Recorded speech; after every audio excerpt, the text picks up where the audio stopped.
सरकार हटाओ और हिंदू को खतरे से पहले हिंदू खतरे में नहीं था, 14 के बाद हिंदू खतरे में। निष्पक्ष पत्रकार अगर इस देश में है तो हम जैसे लोगों की आवाज आज जगह जगह तक पहुंच पाती है। टीवी चैनल और अखबार बंद हो गए, इस देश से दंगे का माध्यम ही समाप्त। मंत्री वो जो दंगे भड़काने फूलों की बरसात करी जाती है, ये जो हरियाणा है, इनके दंगों का जिम्मेदार कौन है? हर चीज आ रहा है, हर चीज आ रहा है, हर चीज आ रहा है। मंत्री जी न तो मणिपुर पर चर्चा करने को तैयार है, न हरियाणा पर चर्चा करने का तैयार, बहरी बन के बैठ गई है। साथियों नमस्कार, मैं हूं रमाशंकर और आप देख रहे हैं वीके न्यूज।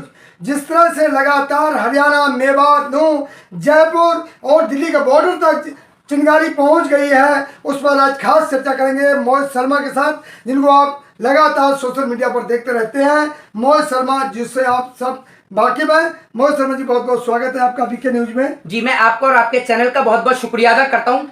किस तरह देख रहे हो जिस तरह मेवात से लेकर दिल्ली के बॉर्डर तक आज चिंगारी पहुंच चुकी है? देखिए, मैं आपको बता दूं कि इस देश की सरकार आज गूंगी और बहरी बन के बैठ गई है। भारत देश के प्रधानमंत्री जी जो हैं वो डिनर करने में लग रहे हैं कि मैं खाने में क्या खाऊं, सावन की थाली में मेरे क्या रहेगा और क्या नहीं रहेगा। हमारे देश के प्रधानमंत्री साल 2024 के चुनाव पर चर्चा करने में लग रहे हैं, 24 के मंथन पर चर्चा करने में लग रहे हैं, लेकिन एक और भारत देश का बड़ा हिस्सा हरियाणा जल रहा है, दूसरी ओर मणिपुर जल रहा है, लेकिन हमारे देश के प्रधानमंत्री जी को कोई फर्क नहीं है। हमारे देश के दूल्हे राजा प्रधानमंत्री राजा बाबू घूमने में व्यस्त हैं, 2024 के चुनाव में व्यस्त हैं। जिस तरीके से हरियाणा के अंदर हिंसा होती है, पत्थर फेंकने वालों के ऊपर, मैं कहता हूं कि पत्थर फेंकने वालों के ऊपर आईपीसी की धारा 124A के तहत देशद्रोह का मुकदमा दर्ज होना चाहिए और उनको सख्त से सख्त सजा दी जानी चाहिए ताकि दोबारा इस प्रकार की हरकत हरियाणा में घटित ना हो सके। बुलडोजर अपना काम लगातार कर रहा है हरियाणा में, जिस तरह यूपी में। देखिए, मैं आपको एक बात बता दूं कि बुलडोजर तो अपना काम कर रहा है, लेकिन जिन लोगों की दुकानें जली हैं, जिन लोगों के मकान में आग लगी है,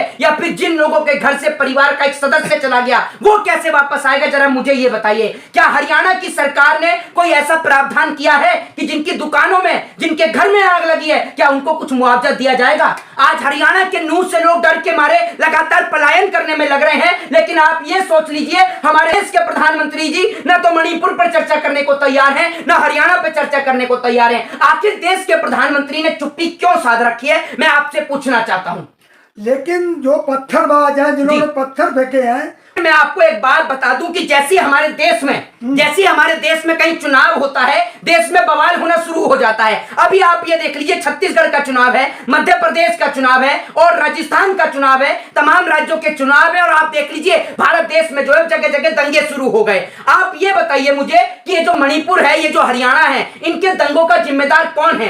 एक व्यक्ति वीडियो बनाकर कहता है कि तुम्हारा जीजा आ रहा है, उसके ऊपर सरकार कार्रवाई नहीं करती है। एक बात आप मुझे बताइए, एक व्यक्ति जो खुलेआम गाड़ियों के अंदर हथियार लेकर घूमता है, सरकार उसके ऊपर कार्रवाई नहीं करती है, सरकार दंगाइयों के ऊपर लगाम कसने का काम नहीं करती है। एक बात आपको समझ में नहीं आती है कि जब सावन के दौरान, आप लोग इस बात को बड़ी गंभीरता के साथ सुनिएगा, कि जब सावन के दौरान जगह जगह से कावड़ियां निकलते हैं तो किसी भी कावड़िये के ऊपर एक भी पत्थर, क्या कंकड़ भी नहीं फेंका जाता, मस्जिदों से फूलों की बरसात करी जाती है, आपने देखा भी होगा, ठीक है। लेकिन वहीं आप ये देखिए कि जैसे ही शोभा यात्रा निकलती है तो उसमें पत्थर बरसाए जाते हैं। तो आखिर पत्थर बरसाने के पीछे, ये दंगा भड़काने के पीछे हाथ किसका है? क्या हरियाणा के मुख्यमंत्री, वो जो दंगे भड़काने वाले लोग हैं जो फोन पर कह रहे हैं कि जीजा आ रहा है, जीजा आ रहा है, क्या उन पर कार्रवाई होगी? क्या उन लोगों के घरों पर बुलडोजर चलेगा? मैं आपसे पूछना चाहता हूं, बरसाने वालों के साथ में क्यों है?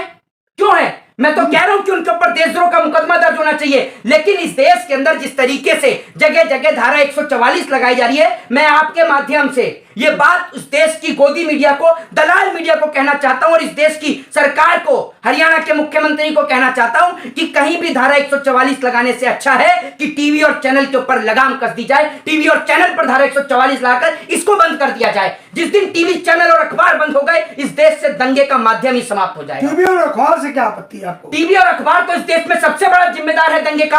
आज आप टीवी और चैनल, अखबार खोलकर देखिए, जगह जगह सिर्फ हिंदू और मुसलमान का मुद्दा, मंदिर और मस्जिद का मुद्दा, चर्च और गुरुद्वारे का मुद्दा। इस मंदिर, मस्जिद, चर्च और गुरुद्वारे के मुद्दे ने इस देश में रोटी का, शिक्षा का, महंगाई का, बेरोजगारी का सारा मुद्दा खा गई है। जहां खोलो वहीं कभी ज्ञानवापी, यहां खोलो तो हरियाणा में हिंदू को खतरा, इधर खोलो तो मणिपुर में हिंदू को खतरा, उधर खोलो तो यूपी में कावड़ यात्रा नहीं निकलने दे रहे। अरे हर जगह हिंदू मुसलमान करके आपने इस देश से महंगाई, शिक्षा का मुद्दा समाप्त कर दिया। राम राज्य की परिकल्पना हो रही है। राम राज्य में कहां दंगे हुए? राम राज्य में कहां दंगे हुए? बीके जी, आप एक सम्मानित पत्रकार हैं, आपको लोग देखते हैं, सुनते हैं, और आपका फर्ज बनता है कि आप उन खबरों को दिखाएं जिस पे लोग आपको भरोसा करते हैं। आप बेफजूल की बातें फैलाकर इस देश में गोदी मीडिया का कर्तव्य अदा ना करें। इस देश में नफरत फैलाने के लिए गोदी मीडिया ही काफी है। आप जैसे निर्भय और निष्पक्ष पत्रकार अगर इस देश में है तो हम जैसे लोगों की आवाज आज जगह जगह तक पहुंच पा रही है। लेकिन मैं आपसे यही कहना चाहता हूं कि जिस तरीके से आज हरियाणा हो, मणिपुर हो, आज नफरत की आग में जल रहा है, आपको और हमें दोनों को एक साथ मिलकर उसको नफरत की आग से निकालना है और अपने देश को बचाना है। जिस तरीके से आज जाट समाज ने आगे आकर खा पंचायत करके महापंचायत के जरिए हरियाणा के अंदर एक शांति का संदेश दिया है और जाटों ने दिखा दिया कि हम अपनी मिट्टी के लिए भी लड़ते हैं, अपने देश के लिए भी लड़ते हैं, अपनी सरहद के लिए भी लड़ते हैं, और अगर कोई हमारे देश में दंगा लगाने की कोशिश करे तो उस दंगाई को भी हम मुंह तोड़ जवाब देना चाहते हैं। लेकिन यात्रा तो ये कहा जा रहा है, जो भाजपा के लोग हैं वो कह रहे कि शांतिपूर्वक यात्रा निकल रही थी। मेरे को आप एक बात बताइए, इस देश के अंदर 2014 से पहले भी यात्रा निकलती थी, सावन 2014 से पहले भी लगता था, कावड़ यात्रा, शोभा यात्रा, रामलीला। और आज मैं आपको एक बात बता दूं, उस वक्त पर तो, उस दौर में तो रामलीला हुआ करती थी, तो जगह जगह राम बारात निकला करती थी। आपने देखा होगा, गली गली से राम बारात निकलती थी और मुसलमान लोग देखने जाते थे भैया रामलीला। हिंदुओं से ज्यादा मुसलमान देखते थे, अपने बच्चों को लेकर जाते थे, मेले में घुमाने के लिए लेके जाते थे। लेकिन आज इस देश में इतनी नफरत पैदा कर दी कि एक भाई को दूसरे भाई से लड़ाया जा रहा है। तो ये बात इस देश के हिंदू को समझनी चाहिए कि 2014 से पहले हिंदू खतरे में नहीं था, 14 के बाद हिंदू खतरे में आया तो मोदी सरकार की वजह से। तो मोदी सरकार हटाओ और हिंदू को खतरे से बाहर लाओ। जय हिंद, जय भारत, वंदे मातरम।